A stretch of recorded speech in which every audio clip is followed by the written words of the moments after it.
গণতন্ত্র গণতন্ত্র করেন, সংবিধান সংবিধান করেন, গণতন্ত্র সংবিধান এগুলা দিয়ে কি করবেন আপনি?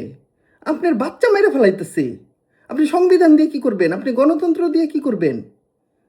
আপনার আগে লাগবে সেফটি, বিচার। আপনার দেশে বিচারই নাই। আপনি গণতন্ত্র গণতন্ত্র করেন সারাদিন বইরা। আপনি একটা কাজ করেন ভাই, আপনার আল্লাহর দোহাই লাগে, প্রধানমন্ত্রী আপনার দোহাই লাগে, হের বাসায় যাইতেছেন, খুব ভালো কথা, আপনি হের বাসায় যান। হাসিনাও খুব বাসায় যাইতো। মনে করেন যে আয়না ঘরে রাইখা, জামাইরে আয়না ঘরে মনে করেন যে দিয়া, তারপরে মনে করেন বাসায় যেয়া বউরে সান্ত্বনা দিত। এমন বহুত দেখছি আমরা। এগুলা বাদ দেন, বাদ দিয়া বিচারটা করেন। দুই চারটা বিচার করেন, দুই চারটা বিচার একদম প্রকাশ্যে করেন। দুই চারটা বিচার যখন প্রকাশ্যে করবেন, দেখবেন আস্তে আস্তে কইমা যাব।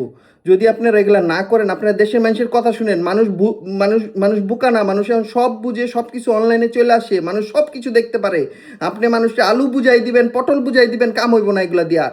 আপনি তাড়াতাড়ি যেটা করেন সেটা হলো এর দুই চারটা যেগুলো রিসেন্টলি হইলো, আপনার রিসেন্টলি অনেকগুলো হয়েছে, এগুলার একটা একটা করে বিচার করেন। এগুলো বিচার করেন, ওপেনে আইনা বিচার করেন, শাহবাগের মোড়ে আইনা বিচার করেন, মোড়ে নিয়ে আসেন এক একটারে ধইরা, এক এক দিন শিডিউল করেন, প্রতি শুক্রবারে শিডিউল করেন। শুক্রবারে জুম্মার নামাজের পরে এগুলাকে মনে করেন শাহবাগের মোড়ে আইনা, যেই আপনারা খুব শাহবাগের মোড় আপনাকে খুব মজার জায়গা, ওইখান থেকে সব কইরা ফেলান।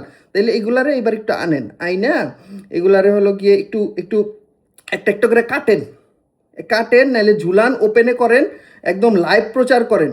দেখবেন যেগুলো ওই যে খায়, ইয়াবাগুলা খায়, ওরা হলো খাইতে গিয়ে চিন্তা করবো এটা কি খাবো নাকি খাবো না।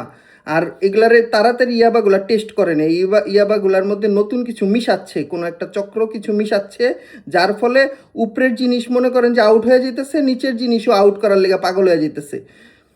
আর কিছু বলার নাই আসলে, বাবা হিসাবে খুব দুঃখিত। আগে এতদিন ভাবতাম কখন দেশে যাব, কখন দেশে যাব। এখন তো মেয়ে নিয়ে দেশে যাইতেই ভয় লাগে রে ভাই। কই নিয়ে যাবো? এটা কি অবস্থা এই দেশের?